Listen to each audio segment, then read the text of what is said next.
just have a seat. I want to reason if it is frivolous or it is, because I can't determine before it is, he talks about it. Speaker, it's very rare that you get a frivolous point of order from me.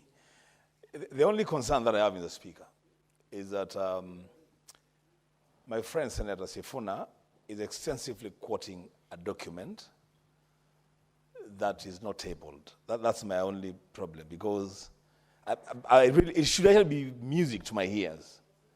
But you could just do the simple thing, just table the document so that we can also have access to what you're saying. That's my only issue. But what he's saying, it is music to my ears. A relevant point of order, because you are referring to a document that is not circulated, so that members, the other senators can have a look at it to also follow up your debate. Maybe if you want to do that, you can just table, they get copies. Honorable Speaker, the only reason I'm making reference to this document is because it ties up with what I want to say in terms of the position that I will take as a senator from ODM on the division of revenue. Honorable Speaker, in the morning, I watched my colleagues debate this matter. And in fact, there was a reference to this document over and over, including from Senators Kajwang and the others. I did not see anybody rise up on a point of order. You know, Honorable Speaker, in this House, I feel sometimes that the rules don't apply fairly to me, that there is an attempt always to derail me when I'm here. People spoke continuously for 20 minutes without any interruption. But when Sifuna is on the floor, suddenly people want to issue points of order. Honorable Speaker, another thing is that when a document is public, this is a public document that was signed in open daylight. But people want Sifuna to be the one to bring copies to them. This is ridiculous, Honorable Speaker. Let me conclude, Honorable Speaker, by saying that we address the question of clawback on devolved functions. Now I'm not even referencing any documents. I am going to reference the positions that the party has taken on devolution. Number one, Honorable Speaker, that this devolution is something that we take pride in as having been part of the people who birthed it. And we want it to work for our people. We will resist any attempts to claw back on any devolved functions, Honorable Speaker. That is why you did not see me yesterday at that launch of or handover of housing by the President, because I strongly believe that housing is a devolved function. You will not see me at the President's launch of markets, because that's a clawback to devolution. So that person who was asking me yesterday, there's a senator who asked me yesterday why I was not at that place. It's because I believe in devolution. And this is clawback to devolution. Number two, Honorable Speaker, that we must devolve all funds for the functions that are devolved. That is the reason why my party and my party leader has taken a position on RMLF, and he has taken a position on CDF. He has said that as far as roads are concerned, the Constitution is clear in the fourth schedule. There are only two levels of roads. We have national roads and county roads. And that every single shilling that is supposed to go to counties for the maintenance or construction of roads has to be released to the county governments. Honorable Speaker, we agreed that members of the National Assembly have no business doing what the executive is supposed to be doing. And that is a conversation that is ongoing, but my party and my party leader has taken that position, and that is my position. We have spoken about increasing the budgetary allocation, Honorable Speaker, to 450 billion Kenya shillings. And that is where we are going to draw a line in the sand. We are hoping that our partners who are in government, who are running this government, will respect the agreements that we have put in place together. And then lastly, Honorable Speaker, there is addressed even in that MOU the question of timely disbursement. We pass here something called a disbursement schedule, Honorable Speaker. But the biggest problem is that the county, the National Treasury never respects that disbursement schedule. If you speak to the Council of Governors, they will tell you they were receiving money for February this month, if it has been disbursed already. It is impossible to plan and to run an enterprise when there is such uncertainty as to when you will receive that allocation. Honorable Speaker, I went to Kahawa West a few months ago. There's a market there. The most troubling thing for the traders was that although they pay market levies to the county government had allowed the construction of those modern kiosks at the entrance of the market. so that every customer who comes to the market has no business or interest going into the market. Everything can be found in the kiosks outside of the market. And Honorable Speaker, when I was there, it's almost close to a year ago, we were shown a market that is being built there, and the county government assured me that once that new market is there, they will accommodate everybody there. I want to go back there very soon, Honorable Speaker, because the reports I'm getting is that that market has stalled. If you look at our sporting facilities, we had that conversation when we were doing statements. City Stadium, Honorable Speaker, has been closed for over 2 years up to now. And when you ask governors why nothing is happening on the ground, the thing they always cite is late disbursement of money and a lack of resources. You go to James Kang'ethe in Woodley, that is the same situation. Honorable Speaker, I went to Roysambu just a few weeks ago. We had a meeting there with resident associations in Roysambu under the leadership of the MCA, so Peter Mumbi. Honorable Speaker, would you believe it? There is not a single public ECD school in Roysambu ward. Number two, there are no playgrounds in Roysambu, Honorable Speaker, and the spaces that have been designated for playgrounds have been grabbed. If you go to Marurui Health Center and you look at the situation of that place, Honorable Speaker, it is despicable. First of all, construction has never been completed. Number two, there was supposed to be a fence that is built because you can imagine, Honorable Speaker, it is a maternity and it is so close to the road that people can actually hear and see our mothers when they are giving birth, something that is the indignity that we spoke about. I say the governor promised a city of order and dignity. You should go to Marurui when it rains, Honorable Speaker. You will be embarrassed to be in the city of Nairobi. I had another meeting recently with MCA Ndungu from Kiamaiko. He tells me there is no single capital project that is being undertaken in Kiamaiko ward, Honorable Speaker.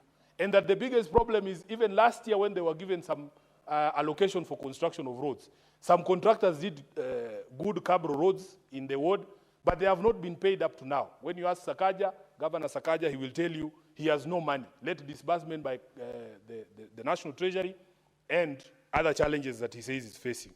I had a meeting with Karis, who is our MCA, Honorable Speaker, from Ruai.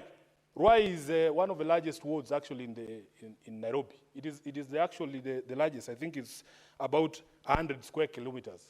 Honorable Speaker, number one, there are no roads that have been built by the county in Ruai ward. There was an attempt, he told me, to do a road called Kanisani Road, Honorable Speaker, and about 387 million shillings was allocated. Then the road construction was broken into two parts, Part A and Part B. The contractor did something for Part A. 3 rainy seasons later, Honorable Speaker, that entire thing was washed away because he did not have the resources to be able to complete the road. He told me about the water situation in his ward, Honorable Speaker, that cartels have gotten into the procurement for the connections from the main pipes to the homes and ensured that a tender is not awarded for that work. Up to today, the people of Ruai are not enjoying that water that they were supposed to enjoy. I was shocked, Honorable Speaker, that the situation in his ward is so bad that private people have decided to fund county services, that they will ask for the county to give them a tipper, a lorry, or those machines that grade roads. They will fuel it themselves. Honorable Speaker, are we really in a situation where private money now has to be sourced for us to be able to undertake services for our people? It is such a shame, Honorable Speaker. And these are the reasons why I want to say, Honorable Speaker, I agree 100% with our Committee on Finance and Budget, who have proposed 465. For me, the line will be drawn in the sand at 450, personally, because of the position that has been taken by my party. Honorable Speaker, therefore, we will not support any attempts to claw back at devolution, and we want to say that the CS for Treasury must make sure that there is observance of the disbursement schedule so that county governors can also plan. Lastly, Honorable Speaker, allow me to say something that arose in the course of the debate in the morning.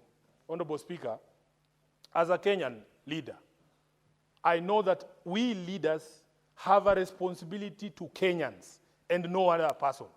I was deeply embarrassed, Honorable Speaker, that at a time when people are being deported from our neighboring country, and if you look at my passport, Honorable Speaker, I have the blue passport. It says East Africa Community. when I was a member of the Law Society of Kenya, Honorable Speaker, at the council, we used to do something called, push for something called cross-border practice. There are lawyers who are qualified from the University of Dar es Salaam, Tanzanians, who practice law in our Kenyan courts. There are students at the Kenya School of Law from Tanzania and from Uganda. I know lawyers who went to Kampala International University and Makerere, who qualified there, and they have come to the Kenya School of Law. They are practicing law in Kenya. So therefore, Honorable Speaker, for us to have a situation where people cannot be allowed to move freely in the community is something that we must call out.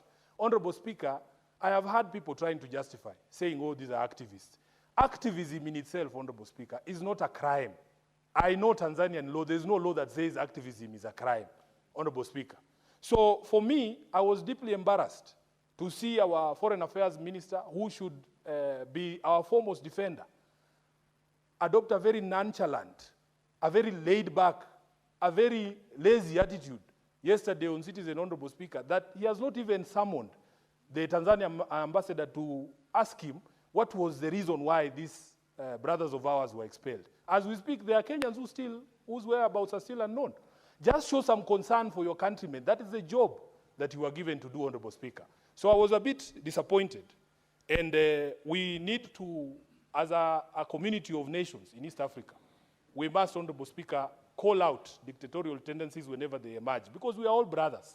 If you ask Senator Eddie at his border in Isebania, people trade and cross over freely. We are brothers and sisters, and we cannot allow a situation where we have Kenyans being deported. At least when I was deported from Angola, I took it in stride. By the way, nobody in government bothered, Honorable Speaker.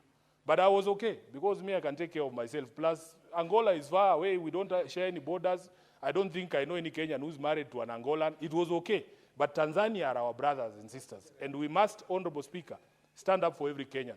This is the reason why, Honorable Speaker, when people start conversations about patriotism, it is very difficult to love a country that does not care about you.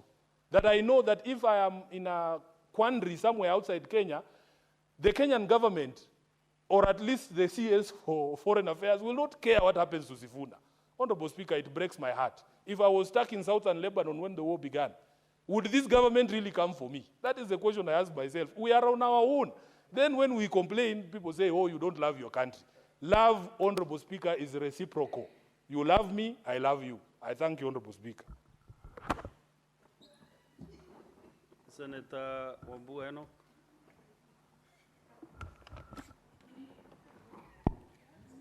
Thank you, Mr. Speaker.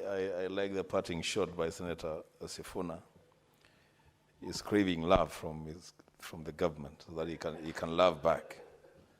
Mr. Speaker, I'm very sure there is nothing out of order there. Mr. Speaker, first of all, I want to, from the onset, declare that I fully support the recommendations by the Senate Committee on Finance and Budget on the division of Revenue Bill 2025. Mr. Speaker, I want to say a few things. One,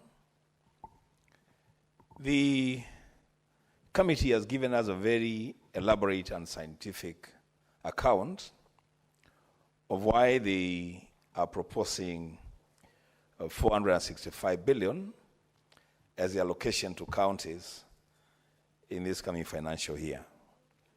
Mr. Speaker, first things first, I like the keenness of the committee, because on page 8 of their report, paragraph D, on the observations, they have captured it very well, Mr. Speaker, that the bill is using the most recent audited and approved accounts of revenue for the year 2020-2021, which then amounted to 1.5 trillion.